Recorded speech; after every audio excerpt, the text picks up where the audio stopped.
नमस्कार मित्रांनो, मी गणेश मलमे आणि तुम्ही पाहत आहात आपले माहिती विश्व हे यूट्यूब चॅनल. ज्योतिबाच्या दरबारात श्रद्धेला हुल्लडबाजाने आणि हिंसेचे गालबोट.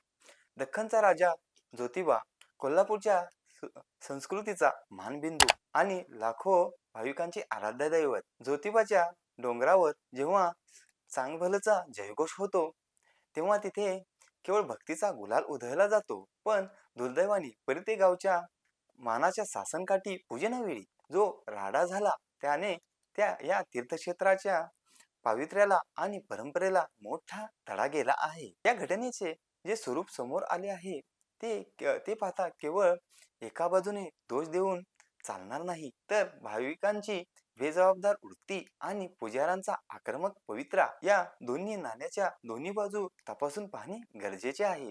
पुजाऱ्यांच्या म्हणण्यानुसार प्रत्येक गावातील ग्रामस्थ जेव्हा मानाची सासनकाठी घेऊन ज्योतिबाच्या डोंगरावर आले होते तेव्हा आरतीच्या दरम्यान काही भाविकांनी हुल्लडबाजी केली. छबिन्यामध्ये अडथळा आणि मद्यधुंद अवस्थेत वावरणे आणि महिला भाविकांशी गैरवर्तन करणे हे प्रकार कोणत्याही सुसंस्कृत समाजात समर्थनीय ठरू शकत नाहीत. जेव्हा आपण एखाद्या धार्मिक स्थळी जातो तेव्हा तिथल्या परंपरा, शिस्त आणि पावित्र्य राखणे ही प्रत्येक भाविकाची पहिली जबाबदारी असते. पण दुर्दैवाने अलीकडे अनेक तीर्थक्षेत्रावर ऐवजी पिकनिक आणि मस्ती करण्यासाठी येणाऱ्यांची संख्या तशी खूप जास्त असते. मद्यपान करून मंदिराच्या गाभाऱ्यात किंवा छबिन्यात जाणे हा केवळ नियमभंग नाही, तर तो कोट्यावधी भाविकांच्या भावनांशी खेळ आहे. जर 30 ते 40 जणांचे टोळके महिलांची छेड काढत असेल तर अशा लोकांना भाविक म्हणणे देखील चुकीचे ठरेल. श्रद्धेच्या नावाखाली जेव्हा हुल्लडबाजीचा नंगानाच होतो तेव्हा त्या पवित्र ठिकाणाचे रूपांतर कोणत्याही रणांगणात व्हायला वेळ लागत नाही. पीडितेच्या सरपंचांनी दिलेला माफीनामा हेच सिद्ध करतो की काही लोकांकडून चूक झाली होती. दुसरीकडे पुजाऱ्यांनी दिलेल्या प्रसादाबद्दलही गंभीर प्रश्न उपस्थित होतात. भाविकांकडून चूक झाली किंवा हुल्लडबाजी झाली तरी स्वतःला देवाचे सेवेकरी म्हणून घेणाऱ्यांनी कायदा हातात घेणे कितपत योग्य आहे? बातमीनुसार पुजाऱ्यांनी हुल्लडबाजांना लाथाबुक्क्यांनी मारहाण केली. इतकेच नाही तर एका पुजाऱ्याने भाविकाच्या डोक्यात नारळ देखील घातला. भक्ताचे रक्षण करण्यासाठी आणि त्यांना मार्ग दाखवण्यासाठी जे हात सरसावायला हवे तेच हात जर हिंसाचारासाठी वापरले जात असतील तर भक्ती आणि दहशतीमध्ये फरक काय? मंदिरात सुरक्षा रक्षक असतात, तसेच पोलीस तैनात असतात. अशा वेळी हुल्लडबाजांना पोलिसांच्या स्वाधीन करण्याऐवजी पुजाऱ्यांनी स्वतःच न्यायाधीश बनून त्यांना मारहाण करणे हे त्यांच्या पदाला शोभणारे नाही.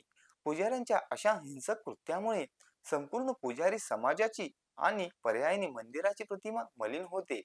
कोणा एकाने चूक केली म्हणून सरसकट सर्वांना झोडपणे आणि हिंसक होणे हे ज्योतिबाच्या सर्वसमावेशक संस्कृतीच्या विरुद्ध आहे.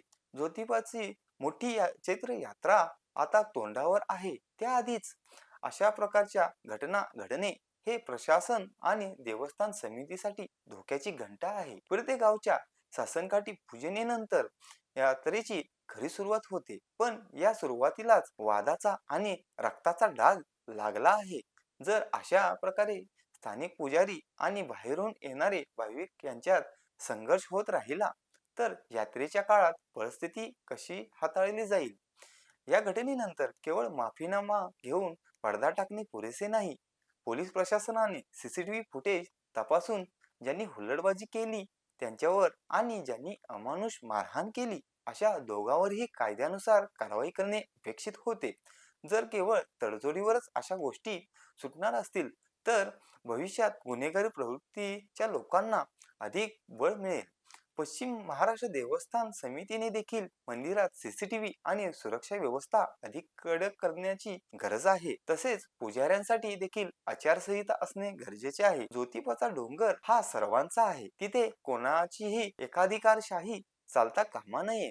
शेवटी ज्योतिबाचा डोंगर हे कोणाचे खासगी अंगण नाही, तर ते कोट्यावधी लोकांचे श्रद्धास्थान आहे. तिथे येणारा प्रत्येक भाविकाने आदराने वागले पाहिजे. हुल्लडबाजी आणि हिंसा या दोन्ही गोष्टी दख्खनच्या राजाला प्रिय नाहीत. जर आपल्या या तीर्थक्षेत्राचे पावित्र्य टिकवायचे असेल तर भाविकांनी शिस्त पाळायला हवी आणि पुजाऱ्यांनी आपल्या रागावर नियंत्रण ठेवायला हवे.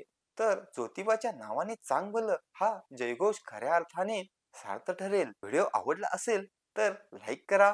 अशा प्रकारच्या नवनवीन माहिती करिता आमच्या माहिती विश्व या यूट्यूब चॅनलला सबस्क्राईब करायला विसरू नका.